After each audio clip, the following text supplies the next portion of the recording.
आप सभी को मेरा नमस्कार और जय हिंद। मेरा नाम आभास सैनी है।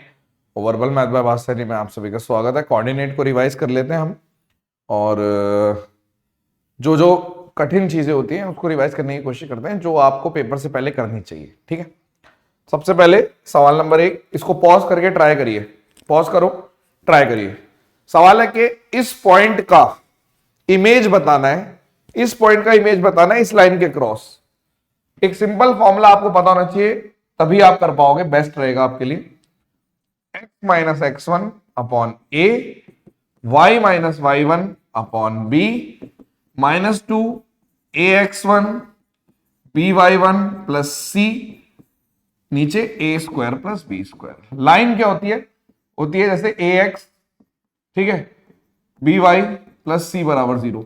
लेकिन इधर क्या लिखी हुई है? x प्लस 3y माइनस 7 बराबर 0। यानी कि देयरफॉर a की वैल्यू 1 आ गई, b की वैल्यू 3 आ गई और c की वैल्यू माइनस 7 आ गई। और मैं x1 और y1 जब भी लिखूंगा तो वो मैं लिखूंगा जो पॉइंट दे रखे हैं मुझे 3 और 8। तो आपने बोला यहां पर x माइनस 3 बटे 1, y माइनस 8 बटे 3 और यहां पे माइनस 2, नीचे ए स्क्वायर प्लस 10, यहां पे 1 इंटू 3 क्योंकि ये एक्स हो गया 3 हो गया, और यहां पे b 3 इंटू 8 24 और यहां पे माइनस 7 यानी 20 हो गया। तो यहां पे आपने बोल दिया 2 माइनस 4, यानी ये चीज आ गई माइनस 4। अब ये इसके भी बराबर है, इसके भी बराबर है, तो x माइनस 3 माइनस 4 के बराबर है, y माइनस 8 बाई 3 माइनस 4 के बराबर है। तो ये x की वैल्यू माइनस 1 आ गई, ग्रेट, और 12 y की वैल्यू माइनस 4 आ गई, ग्रेट। अब बिना फॉर्मूले के अगर आपने किया है कमेंट सेक्शन बताइए कि हाँ किया था। डिस्टेंस निकाल के क्या होगा, बात वही है, उसी से फॉर्मूला बना है। इस चीज के लिए मैं फॉर्मूला कराता हूं पेड बैच में भी, ठीक है। सवाल number 2, the graph of the equation, दो इक्वेशन दे रखी है, एक ये इंटरसेक्ट कर रही है, यानी कि आपको एक तरीके से जिस पॉइंट पर इंटरसेक्ट कर रही है वो पॉइंट निकालने हैं एक्स और वाई, और उनको इन इक्वेशन में पुट करके देखना है कौन सी इक्वेशन सही है। तो पहले इक्वेशन सॉल्व करते हैं। तो एक इक्वेशन है 4x y by 3 equals to 8 by 3, और दूसरी इक्वेशन है x bye 2 plus 3y bye 4 बराबर माइनस 5 बाय 2। तो इसको अगर मैं कर देता हूं 2x प्लस 3y और इधर भेज दो 4 से, तो माइनस 10, और इसको कर देता हूं अगर मैं 12x plus Y equals to 8, ठीक है। तो इसको 3 से मल्टीप्लाई कर दो, 36x plus 3y equals to 3 से किया तो 24, ये नेगेटिव, ये नेगेटिव, और यहां पर आपका ये नेगेटिव, ऐसे ही होगा। तो आपने बोल दिया यानी कि इसका मतलब है माइनस 34x और यहां पर बराबर माइनस 34, यानी x की वैल्यू आ गई 1। जैसे ही x की वैल्यू 1 आई तो आपने बोल दिया यहां पर y की वैल्यू हो गई, अगर मैं कर रहा हूं माइनस 12 बाय 3 यानी कि माइनस 4। अब x की वैल्यू 1 है, y की वैल्यू 4 है, 4 दूनी 8 और 8 और 1, एक बार फिर से वेरीफाई कर लेते हैं कि अगर x की वैल्यू 1 है 1, तो उधर जाके माइनस 2 माइनस 1 तो नहीं आएगी, नहीं। और अगर यहां पे करूंगा, हाँ ठीक है, तो y की वैल्यू माइनस 4, तो 4 दूनी 8 और 1, ये वाला तो नहीं है। फिर इसको पुट करो 1 4 माइनस 4 7, ये भी गलत है। इसको पुट करो 3 और 4 7, ये वाला आंसर आ रहा है 3, मेरा थर्ड आंसर आ रहा है, क्योंकि 3 प्लस 7 माइनस 7, अगर कोई सिली कर दी हो तो देख लेना, मेरे हिसाब से थर्ड आंसर है। नेक्स्ट, मिड पॉइंट निकालना है। जब भी मिड पॉइंट निकालोगे, जैसे अगर मान लो ये मिड पॉइंट है, तो आप बोलोगे अगर जो जैसे 2 और माइनस 5 है और अगर 6 और 11 है, तो मिड पॉइंट कैसे निकालोगे? 2 और 6 का आधा और माइनस 5 और 11 का आधा, यानी कि आपने बोल दिया ये आ गया आपका 4 और ये आपका आ गया 3, 4 और 3, ये मिड पॉइंट हो गए। डिस्टेंस फॉर्मूला क्या होता है? डिस्टेंस फॉर्मूला होता है under root x1 minus x2 यानी माइनस 2 माइनस 4 का होल स्क्वायर, और यहां पर आ गया 3 माइनस 5 का होल स्क्वायर, तो ये आपका आ गया 36, और यहां पे 4 यानी कि रूट 41 आना चाहिए था, रॉन्ग है, ठीक है। कोऑर्डिनेट जो find the coordinate of the point which divide line इतना इंटरनली। अब इंटरनल देखो, एक्सटर्नल वाला ना रिमूव हो चुका है, एनसीईआरटी से भी रिमूव हो चुका है, वो कंट्रोवर्शियल होता है, तो परेशान मत होना कि एक्सटर्नल वाला क्यों नहीं कराया, वो रिमूव हो चुका है, एनसीईआरटी से भी रिमूव हो चुका है। तो आपने बोला कि इंटरनली, यानी कि अगर एक पॉइंट है 2 और 4 और एक पॉइंट है 7 और 9, सेक्शन फॉर्मूला, तो ये 1 और 2 के फॉर्मूले से, मतलब उसमें निकालना है 1 और 2 के रेशियो में। तो x की वैल्यू आएगी 1 into 7, 2 into 2 by 3, 1 plus 2। y की वैल्यू आएगी 1 इंटू 9, 2 इंटू 4 डिवाइडेड बाय 3। 7 और 4 11/3 हो गया एक, जैसे 11/3 आया तो यहां पर भी आपका 17/3 solve. Equation of straight line जो कि जिसका स्लोप दे रखा है इतना और इस पॉइंट से पास हो रही है। मान लो ये स्ट्रेट लाइन है जिसका स्लोप दे रखा है मैंने 2 और स्लोप होता है y2 minus y1 upon x2 minus x1। तो मैंने बोल दिया एक पॉइंट है मान लो 3 और -5 और एक मैं x और y मान लेता हूं बस। तो ये जो 2 आया ये आया y प्लस 5 और x माइनस 3, यानी कि 3x माइनस 6 बराबर y प्लस 5, यानी कि 3x माइनस y माइनस 11 बराबर 0। अगर हम कर देंगे इधर तो 3x माइनस y माइनस 11 बराबर 0। कौन सा ऑप्शन गलत हो गया? स्लोप है 2 और y प्लस 5 और x माइनस 3, तो 3x minus x y plus 5, तो 3x माइनस y और 11 आना चाहिए था। ऑप्शन गलत है क्या फिर से? स्ट्रेट लाइन पासिंग थ्रू 3 और 5 और स्लोप 2, तो स्लोप तो 2 आ गया, y2 माइनस y1 और x माइनस x1 3 6, यहां पे 2x आएगा, मिल गई गलती, यहां पे 2x आएगा, सिली कर दिया। फिर से करते हैं इसको, तो यहां पर आपका आ गया 2x और यहां पर 2x वाला माइनस y माइनस 11 बराबर 0। थर्ड ऑप्शन है, सिली कर दी थी, my mistake. Next, equation of straight line passing through this point. अब दो पॉइंट है, जैसे एक दे रखा है -2 और 5, एक दे रखा है 1 और 3। मान लो ये स्लोप सेम है, मैं मान लो x और y, इसकी भी लाइन निकाल सकता हूं। स्लोप सेम करना है तो स्लोप कितना होगा, 3 में से 5 चले गए और 1 में 2 जुड़ गए, और यहां पर आ गया y माइनस 3 और ये आ गया x माइनस 1, स्लोप बराबर कर दिया। तो ये -2 यानी कि -2x प्लस 2 और 3y माइनस 9, यानी कि आपका आंसर अब की बारी आएगा 3y और यहाँ पे 11 -11 वाला। ठीक है, ये वाला इनमें से तो कोई नहीं आएगा, तो आपने बोल दिया 3y कौन सा, ये वाला।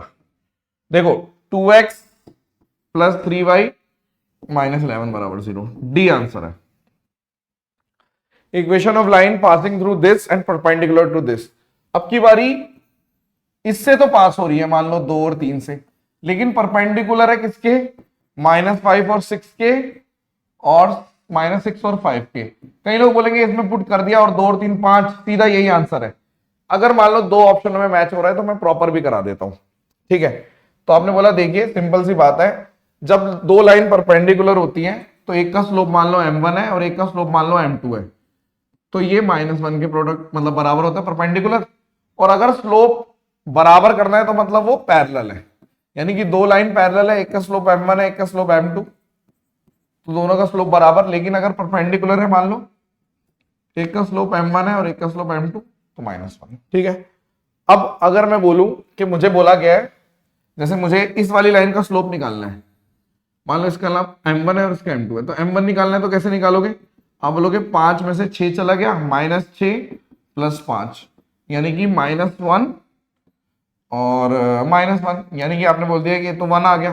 देखो 5 में से 6 चला गया और 6 प्लस 5 -1 1, तो इसका अगर 1 है तो दूसरे वाले का m2 कितना आएगा, क्योंकि m2 इंटू m1 बराबर -1 है, तो इसका m2 हो जाएगा -1।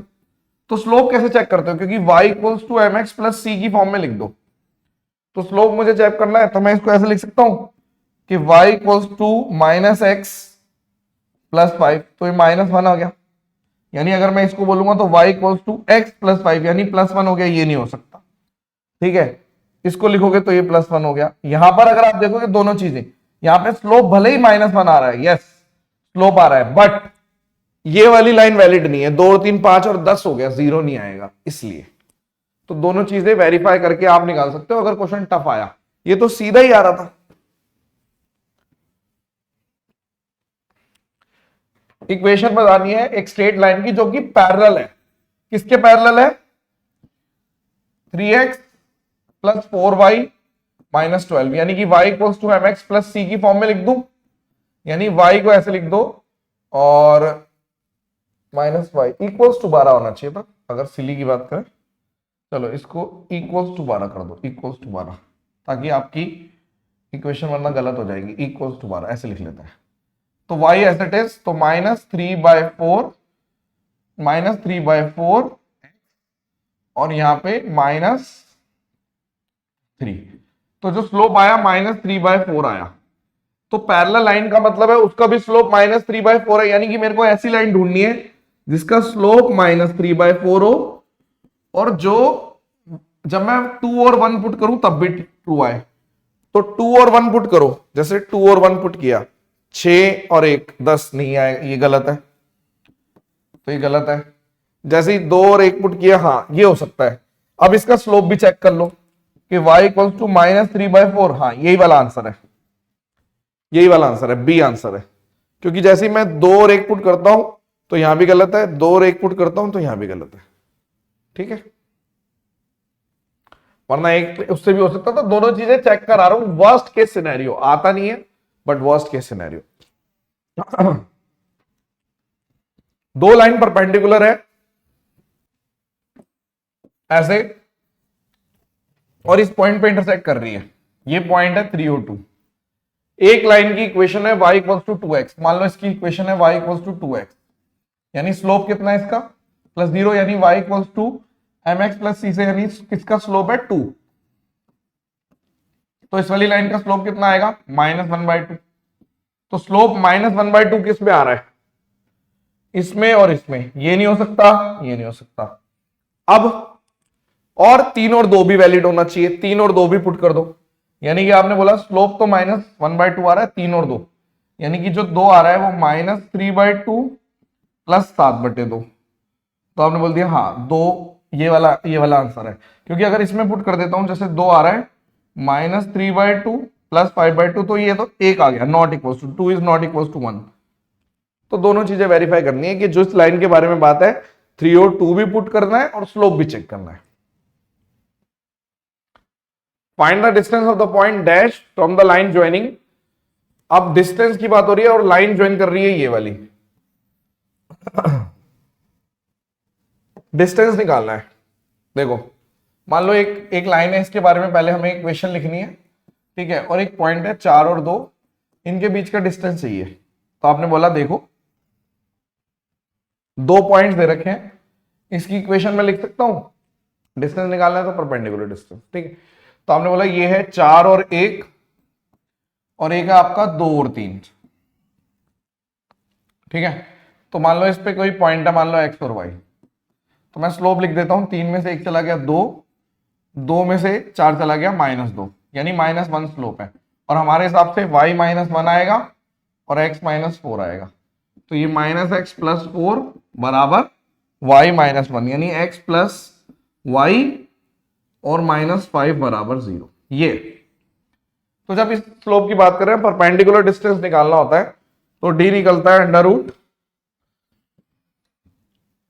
√ax1 + by1 + c, और यहां पे √a² + b², मतलब इसको ऐसे निकाल देंगे, इसको ऐसे कर लो, ये ऊपर है ऐसे, ये डिस्टेंस है, ठीक है, परपेंडिकुलर डिस्टेंस। क्योंकि डिस्टेंस निकालना है तो परपेंडिकुलर डिस्टेंस, ऐसे तो बहुत सारे डिस्टेंस हो सकते हैं, तो हमेशा परपेंडिकुलर डिस्टेंस। तो आपने बोल दिया ये अगर निकालेंगे तो यहाँ पे 1 और 1, a भी 1 है b भी 1 है, तो √2 आ गया, ठीक है। और ax1 अगर आप पुट कर रहे हो तो आपने बोला ठीक है, अगर मुझे बोलना है 4 और 1 4, ठीक है। अगर मैं बोल रहा हूं यहां पे 2 और 1 2, -5, यानी कि 6 में से 5 चला गया, 1/√2 डिस्टेंस है, सॉल्व। ये परपेंडिकुलर डिस्टेंस का फॉर्मूला होता है, ये वाला परपेंडिकुलर डिस्टेंस। तो आपने पहले इस लाइन की इक्वेशन बनाई, ये इक्वेशन है, फिर कंपेयर किया तो a की वैल्यू आ गई 1, b की वैल्यू आ गई 1, c की वैल्यू आ गई -5। तो मैंने पुट कर दिया कि ax1 plus by1 plus c। और ये मैं आपको एक एडवाइस और दूंगा, जैसे एक ना मैंने सिर्फ फॉर्मूले का भी कोऑर्डिनेट निचोड़ बना रखा है जिसके अंदर क्वेश्चन नहीं कराए, तो आप वो भी देखेंगे और उसके बाद ये देखेंगे तो ज्यादा बेहतर है मेरे को लगता है, वरना फॉर्मूले लोगों को याद नहीं रहते। तो इसको देख के एकदम से आपको लग रहा होगा फॉर्मूले तो याद नहीं है, फॉर्मूले याद कर लेना। अब दो पैरेलल लाइन है, इनके बीच का डिस्टेंस भी आप देख लो। बस ये ध्यान रखना हमेशा ये सेम होगा, ये वाला पोर्शन सेम, यानी कि जैसे इसमें दे रखा है डिस्टेंस, दो पैरेलल लाइन का डिस्टेंस है C1, मॉडुलस है C1 minus C2 under root a square plus b square. तो C1 माइनस C2 तो 1 आ गया, और under root a square plus b square अगर निकालेंगे तो अच्छा C1 माइनस C2 1 नहीं आया, 8 और प्लस 2 10 आ गया, क्योंकि ये देखो कंपेयर कर रहे हो तो ये C1 है, ये C2 है, और यहाँ पे a square plus b square under root में 3 का स्क्वायर और 4 का स्क्वायर, तो 10/5 दो आंसर आ रहा है। वेरीफाई करो, देखो ये होता है पैरेलल लाइन का डिस्टेंस। मैं लिखवा देता हूं, अगर मान लो एक परपेंडिकुलर डिस्टेंस है और दो पैरेलल लाइन के बीच का डिस्टेंस है। अब ये अगर ax1 plus by1 plus c1, और ये इक्वेशन है ax1 प्लस by1 2 ले लो, 2 प्लस c2 बराबर 0, तो जो ये डिस्टेंस आएगा ना, ये आएगा c1 minus c2 under root a square plus b square. तो इसका पहले a स्क्वायर और a और b बराबर करके ही सॉल्व करना, अगर नहीं दे रखा तो बस 1 2 3 में से किसी से मल्टीप्लाई होगा। और अगर मान लीजिए ये ax1 plus by1 plus c1 बराबर 0, और ये पॉइंट है मान लो x1 और y1, तो इनके बीच का जो डिस्टेंस आएगा वो आएगा आपका, इसको ऐसे मान लो, सिर्फ x मान लो, ऐसे, ये ऐसे c, तो मैं इसको लिख देता हूं ax प्लस by, कंफ्यूज हो जाओगे वरना, तो under root a square plus b square तो है ही, और यहाँ पे ax1 पुट कर दो, by1 पुट कर दो, और यहाँ पे c पुट कर दो। तो ये आपका डिस्टेंस फॉर्मूला है। हमेशा डिस्टेंस पॉजिटिव में आता है तो पॉजिटिव ही लेना, कभी नेगेटिव आ जाए तो डिस्टेंस पॉजिटिव। एक मिनट यार, वो हो रहा है जुकाम की वजह से या तो पोल्यूशन की वजह से ज्यादा दिक्कत हो रही है गले में।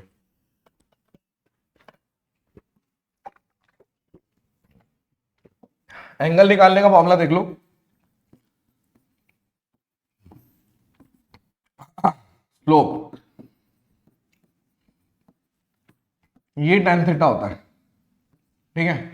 अब जैसे मैंने एक इक्वेशन लिख दी है कि y equals to 2x plus 5, यानी स्लोप एक m1 2 है, y equals to minus 3x minus 2, तो एक का स्लोप -3 है। तो आपने बोला ठीक है, अगर इसको सॉल्व करेंगे तो tan थीटा जो आएगा वो आएगा 2 माइनस -3 प्लस 3 हो गया, 1 प्लस 2 इंटू -3, तो 1 आ गया।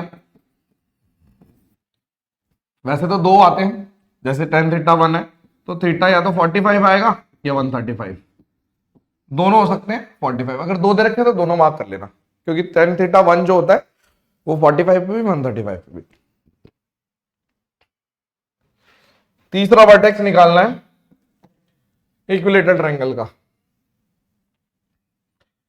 इक्विलेटरल ट्रायंगल है मान लो, ठीक है, और मान लीजिए ये 2 है, ये 4 है, और ये मान लीजिए ये हमें पता नहीं x और y है, यही निकालना है, और ये मान लो 2 और 6 है। ओके, कैसे निकालें, बहुत सारे मेथड हो सकते हैं। डिस्टेंस निकालो पहले, डिस्टेंस फॉर्मूला मतलब साइड निकाल लेते हैं। साइड होगा अंडर रूट 2 और 2 0, 4 6 में से 4 चले 0 प्लस 6 में से 4 चले गए 2 का स्क्वायर, 2 आ गया, यानी डिस्टेंस 2 2 2। तो हम इसका एक चीज और कर सकते हैं, मैं एक बढ़िया तरीका बताता हूँ, मिड पॉइंट निकाल लो। मिड पॉइंट, ये मिड पॉइंट, ये डिस्टेंस है, ठीक है, 2 2 2, ये भी 2 है ना, तो मिड पॉइंट कितना आएगा, 2 में से 2 और 6 और 4 10 5। अब आप मुझे बताइए कि अगर ये डिस्टेंस मुझसे किसी ने पूछा होता तो कितना होता, √3/2 साइड, यही एच होती है, इक्विलेटरल में यही होता है, तो √3/2 और 2, यानी ये डिस्टेंस √3 है।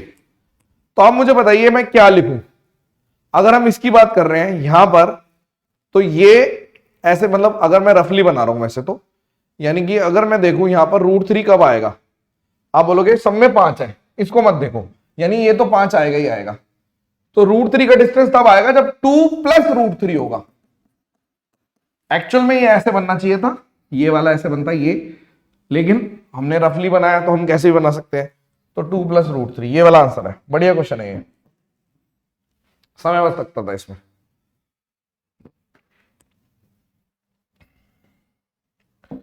मीडियन की लेंथ निकालनी है ए से। अब जैसे मान लीजिए ये आपका, ये -1 और 3 है, ये 1 और -1 है, ये 5 और 1 है, तो ये डिस्टेंस निकालना है।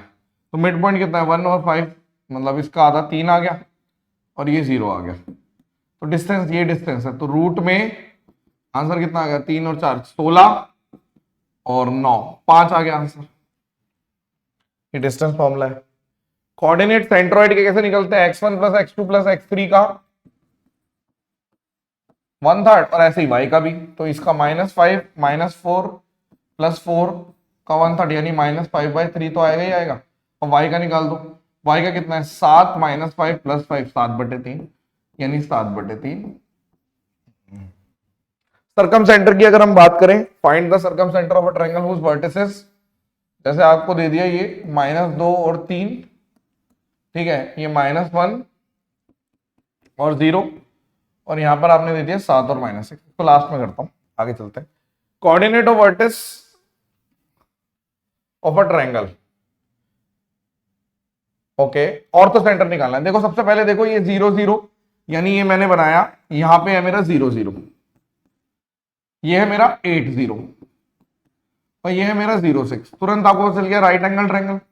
राइट एंगल ट्रायंगल में जो ये होता है इसी को ऑर्थो सेंटर बोलते हैं। तो 0 0 ऑर्थो सेंटर है। काफी आते हैं इस तरीके के सवाल, कर सकते हो आप इस वाले को भी, ठीक है। कॉलिनियर का मतलब है कि एक ही लाइन में स्लोप बराबर कर दो। तो एक -5 और 1 है, एक 1k है और एक 4 और -2। स्लोप कैसे निकालते हैं, -2 -1, इन दोनों का निकाल रहा हूं पहले, और 4 + 5 और ऐसे लिख दो k -1 और 1 + 5 6। तो ये -3 9 k -1/6। तो 3 और 2, 3 से 3 कट गया, -2 बराबर k -1, k की वैल्यू -1। सॉल्व। स्लोप, एरिया निकालना है। आप कुछ मत करो, जब भी एरिया निकालना है एक पॉइंट को 0 0 पे ले जाओ, क्योंकि अगर एरिया यहां पर भी, सपोज करो यहां है एरिया, इसको मैं उठा के यहां ले गया, तब भी एरिया तो सेम ही रहेगा ना। एक पॉइंट को ओरिजिन पे ले जाओ, तो मतलब कैसे करूंगा, ओरिजिन पे ले जाने के लिए -2 करना है। तो 0 0 हो गया, -2 इस वाले में, तो ये 1 आ गया, -2 इस वाले में। अब आपका एरिया जो आएगा वो आएगा हाफ 0 0 2 1 3 -2 0 0। तो बोलोगे ये तो 0, बस इसको निकालना है। 2 दूनी 4 और माइनस, यानी कि हाफ, ये कितना हो गया 4 और 3 7, तो 7 3.5 आंसर है। एरिया, हाँ इस टाइप के क्वेश्चन भी होते हैं, मैं कई बार करा चुका हूं आपको, कि इक्वेशन दे रखी होती है, कभी एक्स एक्सिस दे रखा होगा, कभी वाई एक्सिस दे रखा होगा। आज एक्स एक्सिस दे रखा है, तो ये लाइन है, या तो ट्रायंगल ऐसे बनेगा या ऐसे बनेगा, ऐसे बन सकता है। तो मैंने बोला एक लाइन तो एक्स एक्सिस है, तो मैं पॉइंट्स निकालता हूं। पॉइंट्स कैसे निकालोगे, y0 पुट करो इसमें, तो x3 आ गया, यानी कि 3 और 0, और इसमें भी y0 पुट करो तो ये 6 आ गया, यानी कि यहां पर 6 और 0, यानी या तो ट्रायंगल ऐसे बनेगा या ऐसे। वो कैसे पता लगाएं, इन दोनों को सॉल्व करके y निकाल दो, यानी एक तरफ लिखा हुआ है x + y = 3, एक तरफ लिखा हुआ है 2x + 5y = 12। तो आपने बोला y निकालना है, x गायब करना है, तो इधर 2 कर दो, 2 कर दो, 6 कर दो, माइनस कर दिया, -3y -x, y की वैल्यू 2 आ गई। जैसे y की वैल्यू 2 आई, यानी कि यहां पे करके मेरा जो डिस्टेंस है वो 2 है, तो जो एरिया आएगा वो आएगा हाफ इंटू बेस कितना है, इनके बीच का डिस्टेंस कितना है 3, 6 में से 3 चले गए 3, हाइट कितनी है 2, ऐसे निकालते हैं। सॉल्व हो गया रिवाइज। पैरेललोग्राम की बात कर लेते हैं। पैरेललोग्राम दे रखा है आपको, सपोज करो ये मैंने दे दिया P Q R और S, तो ये मेरा -1 और -1 है, Q मेरा 8 और 0 है, ये मेरा 7 और 5 है, ये निकालना है। आपने बोला पैरेललोग्राम निकालना है। मेरे को एक बात बताओ, जो पैरेललोग्राम में ये इसके बराबर होता है और ये इसके बराबर होता है, मिड पॉइंट निकाल दूं, जो इसका मिड पॉइंट होगा वो इसका मिड पॉइंट होगा, मिड पॉइंट तो सेम है। तो 7 और 1 यानी कि 3 आ गया मिड पॉइंट, और 5 और यानी कि यहां पे 2 आ गया मिड पॉइंट। तो अगर ये x और y है तो इसका भी मिड पॉइंट कितना होगा, x प्लस 8 बटे 2 यानी कि 3 आ गया, और y प्लस 0 बटे में 2 यानी कि 2 आ गया। तो ये y तो 4 आ गया तुरंत, और यहां पे x कितना आ गया, 3 दूनी 6, -2 और 4 सॉल्ट। चैप्टर की कोई वैल्यू नहीं है। पता है मैं ये चैप्टर इस तरीके से बना दिया था, अब इस बार नया बनाया इस साल, वरना इससे पहले मैंने इस तरीके से बना दिया था। 3 से 4 साल तक सेम चैप्टर चलाया मैंने, और वो मोर देन इनफ है। अभी आपको इसी को देख के पता चल जाएगा, एंड तक देखो आप। ये चैप्टर, ये कोई चैप्टर है, बट इसमें लोग उसको ध्यान नहीं देते, पूरे साल नहीं पढ़ते, इसलिए रिक्वायरमेंट है। गलत तो नहीं कह रहा। क्वाड्रिलेटरल का एरिया निकालना है, सेम तरीका, 0 -2 है, किसी एक को ओरिजिन पे ले जाऊंगा, 2 1 0 4 है, -2 और 1। मान लो मैं इसको 2 जोड़ दो सब में, 0 0, 2 जोड़ दो 2 और 3, 2 जोड़ दो 2 और 6, 0 और 6, 2 जोड़ दो ये, तो आंसर कितना आएगा, एरिया आ गया। यहां पर अगर निकाल देता हूं, सपोज करो इसको ऐसे बना लो, और बढ़िया, जैसे मैंने ऐसे बना दिया, ठीक है, समझना मेरी बात। एक तो 0 0 हो गया, एक 2 3 हो गया, एक 0 6 हो गया, और एक -2 और 3। तो इसका एरिया पहले निकालता हूं, इसका भी निकालता हूं, इसका भी निकालता हूं। तो जो एरिया निकलेगा हाफ ऑफ, एक तो ये आ गया 0 0 2 3 0 6 0 0, हाफ ऑफ दूसरा वाला निकाल लो, 0 0 0 6 -2 और 3 फिर 0 0, तो निकल गया ना। देखो यहां पर कितना है, सीधा सीधा हाफ ऑफ 3 दूनी 6 दूनी 12, और इधर वाला देख लो, इधर वाला देख लो फिर से 12, तो इसका डबल हो गया ना, यानी कि ये 0 हो गया और ये 12, तो हाफ ऑफ 12, तो 12 आंसर आ गया मेरा तुरंत तुरंत। मैथड सेम है। कुछ चीजों में हम लोग थोड़ा सा, मैं खास तौर पे कटौती करता हूं, अंडर परफॉर्म यूट्यूब पे इसलिए करना पड़ता है, आप समझ सकते हो। वैल्यू नहीं है फ्री की, कोई वैल्यू नहीं है, ठीक है। तो जो लोग मेरे से पढ़ते हैं स्पार्टन सुपर 100 प्रैक्टिस बैच, उनसे पूछिए, आपके आसपास होंगे, लाइब्रेरी में भी होंगे, चेक करो उनकी मैथ्स, ठीक है। मेहनत करते हैं, वो उनकी मेहनत है, बट कुछ तो हम भी करते होंगे ऐसा।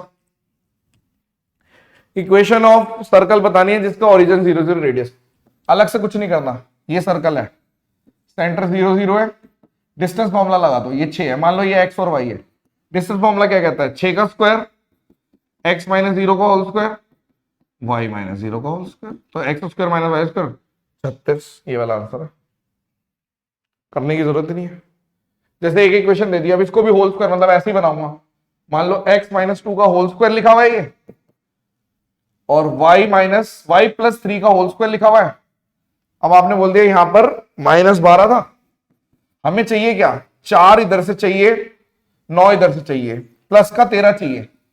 तो प्लस का 13 कैसे होगा, 25 इधर जोड़ो, 25 इधर जोड़ो, बन गया।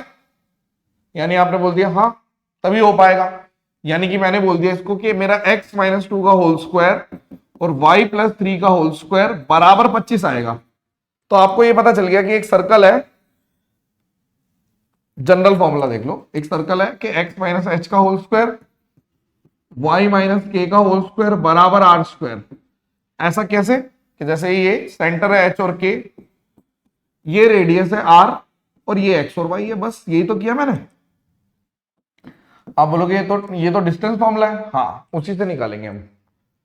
तो अगर मैं इस पूरी इक्वेशन को ऐसे लिख सकता हूं या नहीं लिख सकता, आप लिख सकते हो। तो ये r हो गया, r का स्क्वायर, तो r कितना हो गया 5, तो रेडियस ही निकालनी थी, और कुछ भी नहीं है। अब इक्वेशन ऑफ लाइन जिसका सेंटर, अब की बारी सेंटर ये दे रखा है, ऐसे समझ लो ये सेंटर है, रेडियस 4, x और y ले लूं, फर्क थोड़ी पड़ता है, x -1 का होल स्क्वायर, y प्लस 2 का होल स्क्वायर बराबर 4 का स्क्वायर 16। तो ये कितना आ गया, x स्क्वायर -2x तो आएगा ही आएगा, ये -2x एक ही में है, x - 1 का होल स्क्वायर, तो यही आंसर है, चेक करके देख लो। और 4y पॉजिटिव का, 4y पॉजिटिव का, यही आंसर है। नहीं, अच्छा 2 में है ना, पूरा करता हूं। x² + 1 -2x y² + 4 और +4y, और यहां पर 16 है ना, 16 वाला मत मार्क करना, क्योंकि 5 - 11 वाला आंसर होगा, माइनस वाले में 11 वाला, ये answer. Find the equation of circle जिसका डायमीटर, अब इक्वेशन ऑफ सर्कल है वही फिर से निकालनी है, डायमीटर दे रखा है, यानी कि ये 4 और 3 है, और ये -2 और 1 है, ये मान लो मिड पॉइंट निकलेगा, 4 और 2, 2 आ गया, नहीं 1 आ गया। मिड पॉइंट कैसे निकलेगा, 4 जोड़ा 2, 2/2, 3 और 1, ये 2, ये मिड पॉइंट है, ठीक है। हाँ बोल रहा हूं, हाँ। इसका रेडियस कितना हो जाएगा, मतलब अब मैं इसको मान लेता हूँ ये x और y है, और रेडियस कैसे निकलेगा, 2 और 1 √1 का स्क्वायर, और 2 और 1 3, फिर 1 √2 है, बस यही तो है। फिर से देख लेते हैं, 4 और 2 1 3 और 1 2 2, ठीक है। इसका डिस्टेंस फॉर्मूला देखो, डिस्टेंस फॉर्मूला जो आएगा, 2 और 1 3, नहीं गलत कर दिया, -2 और 1 3 9 और 1 √10 आ रहा है मेरा डिस्टेंस फॉर्मूला। तो अब इसको देख लो कि x - 1 का होल स्क्वायर y - 2 का होल स्क्वायर बराबर 10, तो एक x² + 1 - 2x y² + 4 - 4y और बराबर 10, तो 10 का मतलब कितना है, 5, तो यही हो गया, तो 5 वाला आंसर आएगा। अब x² y² तो ठीक है, -2x वाला भी ठीक है, और -4y आएगा, ये भी ठीक है, ये वाला आंसर है। टेंजेंट की लेंथ निकालनी है, पॉइंट दे रखे हैं, और ये सर्कल दे रखा है, इसको हम कैसे लिख सकते हैं, ध्यान से देखो, x - 0 का होल स्क्वायर, y - 0 का होल स्क्वायर और 2 का स्क्वायर, यानी कि रेडियस कितनी हो गई, 2 हो गई, यानी कि वो कह रहा है एक सर्कल है जिसका टेंजेंट की लेंथ निकालनी है, ये 2 है और सेंटर 0 0 है, ठीक है, और इस पॉइंट से 2 और 3 से, तो टेंजेंट की लेंथ मतलब ये x है, ये आंसर है। ये 2 है, इसको कैसे निकालोगे, डिस्टेंस फॉर्मूला से, √2, रूट में 2 का स्क्वायर 4 और 3 का स्क्वायर 9, √13 हो गया, √13। अब ये ट्रिपलेट है एक ट्रायंगल में, ये √13 है, ये 2 है 13 और 4 9, 3 आ गया, यानी आंसर 3 आ गया, सोचना ही नहीं है, फॉर्मूले पता नहीं क्या क्या करते हैं। If the length of the tangent, फिर से एक और क्वेश्चन है टेंजेंट से, ये वैसे इररिलेवेंट है, ये नहीं करवाता मैं, बट ये इररिलेवेंट डाल दिया ये थोड़ा सा, ठीक है, ऐसे करके दे रखा है। अब आपने बोल दिया कि इसकी लेंथ दे रखी है √37, ये रेडियस है, ये नहीं पता, इक्वेशन से निकल जाएगी जहां तक, और ये सेंटर जरूर निकाल सकते हो आप, कैसे, अगर हम ध्यान से देखें तो ये कितना लिखा हुआ है, ब्लू कलर के पेन से लिख लेते हैं, a² x - 5/2 का होल स्क्वायर लिखा हुआ है, और ठीक है, और y + 2 का होल स्क्वायर लिखा हुआ है, और बाकी बचा हुआ जो आएगा ऐसे करके, और k प्लस में k बराबर 0 ऐसे, ठीक है। तो मेरे को यहां से सेंटर मिल गया, सेंटर कितना है, 5/2 और -2, सेंटर अगर मेरे से पूछा है ना तो वो निकलेगा 5/2 और -2, तो इसका डिस्टेंस निकालू मैं, इनके बीच का डिस्टेंस, ताकि रेडियस निकल जाए, फिर k निकाल देंगे, तो ये कितना आ गया, √5/2 - 2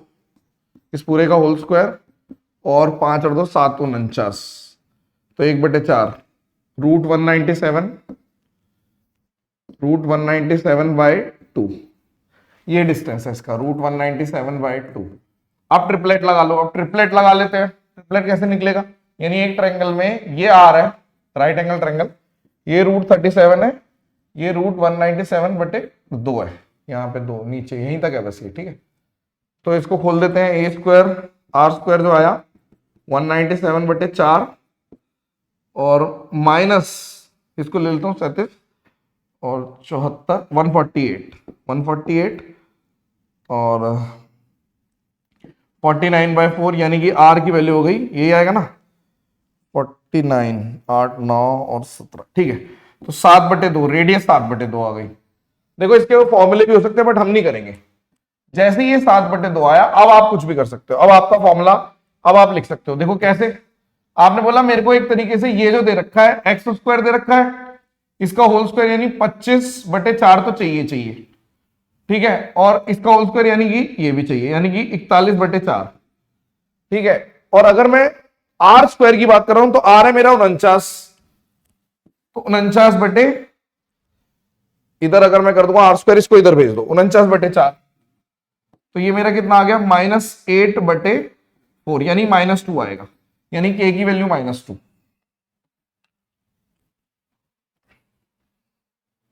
नहीं समझ में आया? मैं बताता हूं, टफ है थोड़ा सा। मैंने इक्वेशन को ऐसे लिख दिया, वही इक्वेशन जैसे लिखते हैं हम। ये जो इक्वेशन दे रखी है फिर से देख लो एक बारी, give me a moment, let me, क्योंकि थोड़ा सा हार्ड है, इररेलेवेंट भी है थोड़ा सा, बट वर्स्ट केस सिनेरियो के लिए डाल दिया, क्योंकि सभी बच्चे देखेंगे ये, अपने पेड वाले भी देखेंगे। तो एक बार देख लो कि अगर मैं दिख रहा हूं x -5 होल स्क्वायर बनाते हैं, अलजेब्रा ये, और ये y+2 का होल स्क्वायर बराबर r² की फॉर्म में होना चाहिए। लेकिन अगर हम देखें ये 0 है, तो इसको इधर कर दो कि -r² बराबर 0। ठीक है, पूरी बात हो गई। तो आपने बोला ये आ गया, ये अब देखो x² भी आ गया, -5x आ गया, लेकिन मुझे 25/4 भी तो चाहिए, तभी तो बनेगा। अब ऐसे ही y², ये होगा, ऑब्वियस सी बात है, इसमें होगा k की फॉर्म में। तो ये अगर y² है और यहाँ पे 4, मतलब ये मेरे को 4y चाहिए और 4 भी होगा, ये दोनों तो होंगे ही होंगे यहाँ पे, लेकिन r² भी तो होगा। तो r कितना दे रखा है, वो जो मैंने निकाला, r मैंने निकाला था ये 7/2, यानी कि ये मेरा 49/4 भी है, तब जाके ऐसा लिखा होगा। तो आपके पास ये भी दे रखा है, ये भी दे रखा है, ये भी दे रखा है, ये भी, बाकी बचा हुआ k है। तो k कितना आ गया 25/4 + 4 -49/4। तो आपने बोल दिया ये 4 ले लो एलसीएम, 16, 41 - 49 -8/4 -2 है, थोड़ा सा इररिलेवेंट है। अब स्फेयर का, ये भी इररिलेवेंट है। स्फेयर की अगर बात करें तो ये x - 1 यानी x+1 का होल स्क्वायर, y -2 का होल स्क्वायर और z+3 का होल स्क्वायर बराबर इसका 3 का स्क्वायर। तो ये इक्वेशन आएगी। तो a² + b² + c² तो सब में आएगा, +2x आना चाहिए, यानी ये वाला आंसर है। ठीक है, दैट्स इट। थोड़ा सा रिवाइज कराया ताकि आपको पता चले कि कोऑर्डिनेट एक बार फटाफट से देख लो आप, जो भी आपने जहां से भी पढ़ा है नोट्स, और इससे भी आपको बेनिफिट मिलेगा। धन्यवाद।